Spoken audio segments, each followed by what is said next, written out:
crafters, it's Mad with Lace Through Time. Today I wanted to introduce the first lace I will be putting up for sale. Last week I explained how I am creating a business to sell historically based designs of lace. Today I wanted to introduce the first lace and explain the process I've gone through in creating it.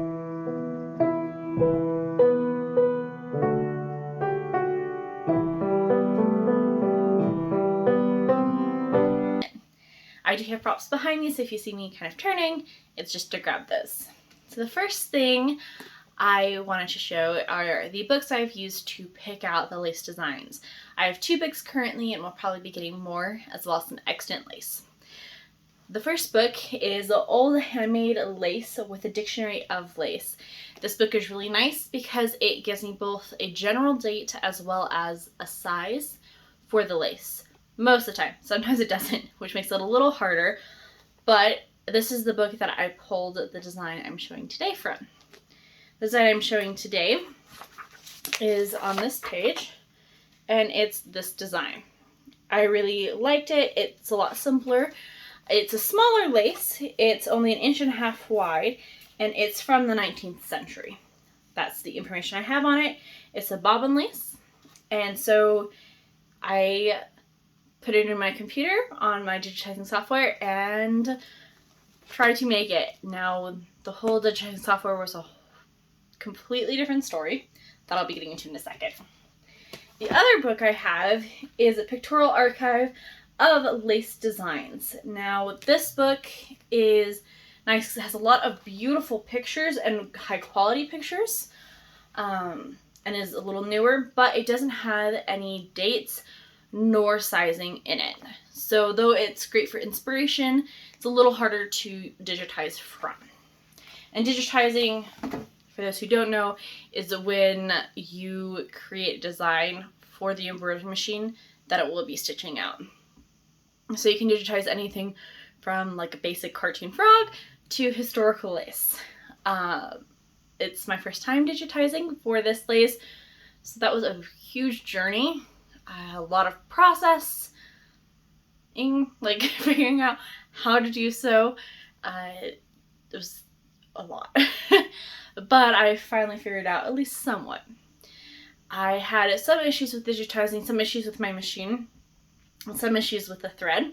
So digitizing, it was just new. I probably made it a little too dense in some areas, which would cause nesting. My machine had some scarring on the inside because I did get it refurbished in April. So I've never used it before trying to do this project.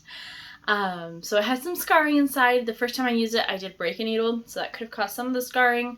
It was also a floor model in the embroidery store I bought it from, so that's probably the other issue.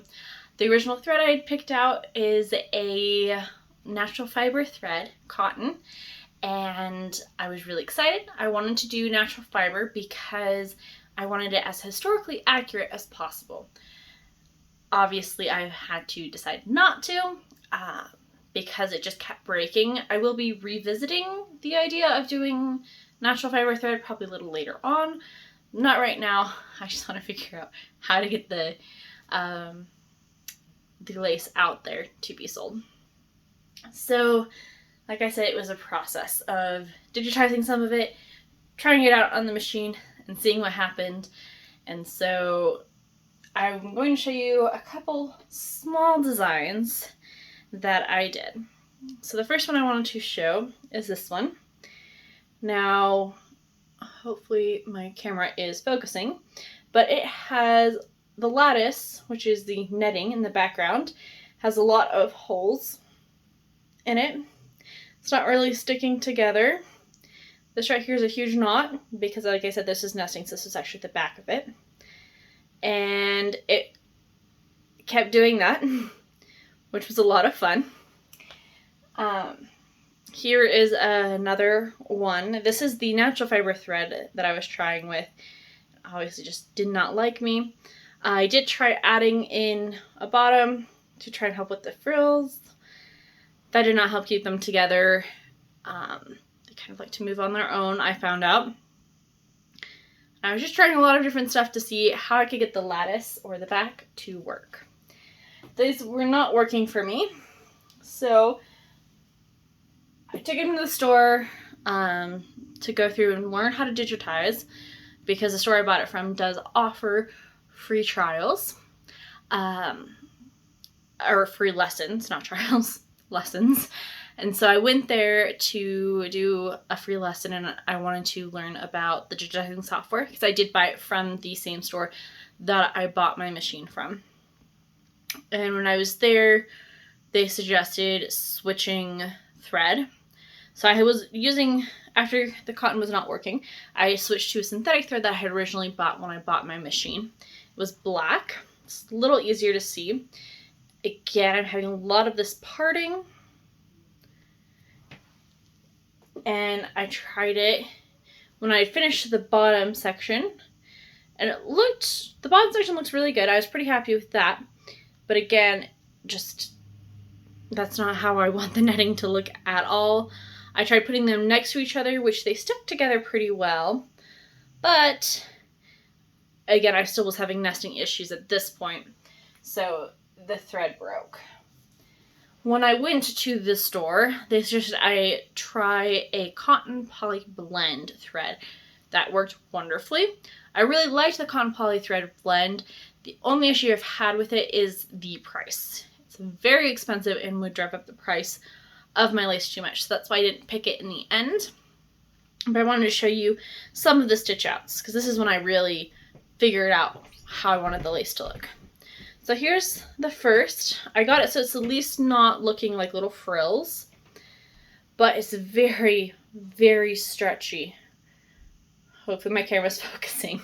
But it's extremely stretchy, which is not what I wanted. I wanted a solid background.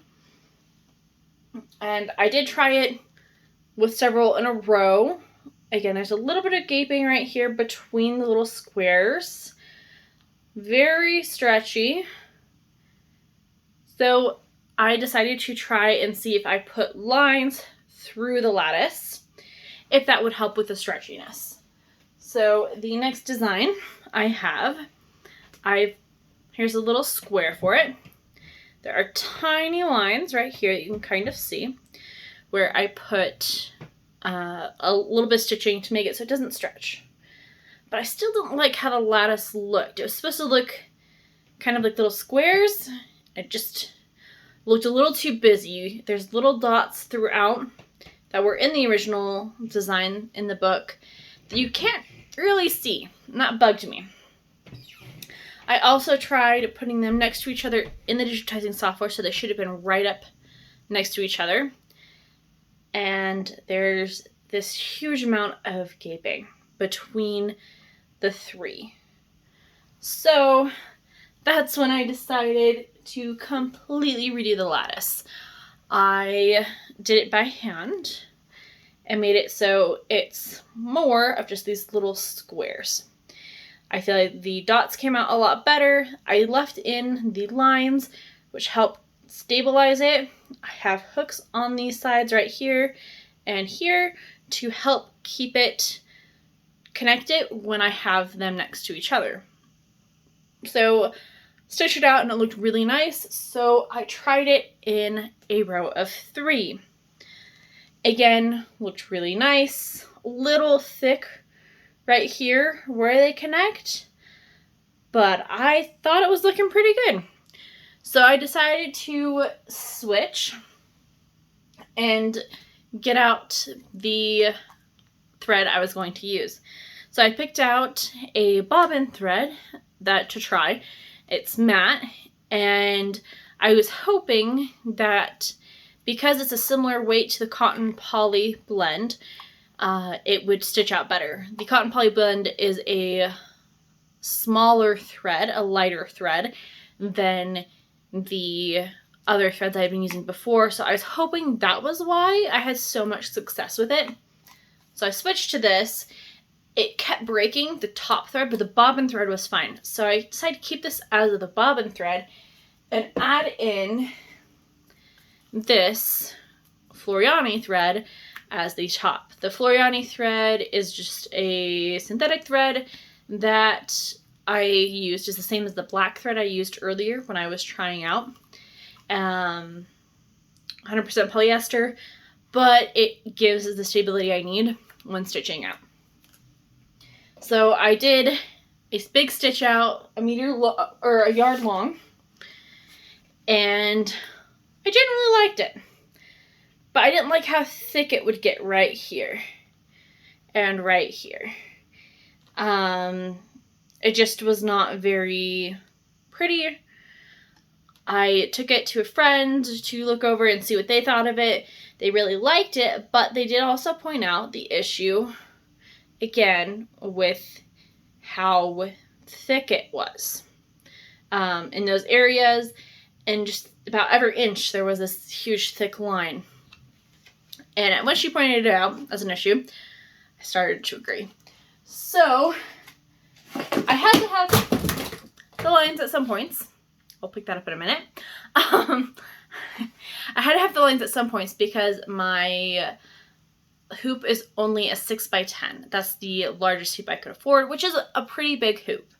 And so I'm very happy with my hoop. I'm not complaining at all, but I'm going to have places where it joins because there's no hoop that's 10 yards long. And that's how big I was making some of this lace I was planning on. I wanted, 10-yard length so people can buy 10 yards and use it because I like lace. If I am getting lace, I like to get a lot of it, so I have plenty for whatever project I'm using it on. And so I stitched it out again, and having gone through and changed it so it only hooks when the thread or when the hoop needs to change. So it hooks about every 10 inches. So right here. And it's not the cleanest hook ever, but I think it looks a lot better than when it hooks every inch. I really like the way it looks. It's about what I wanted it to be. So I was really happy. And I've decided to give all of my laces different names. So this one, because it's from the 19th century and has this teardrop shape right here, I named it Victorian Teardrop.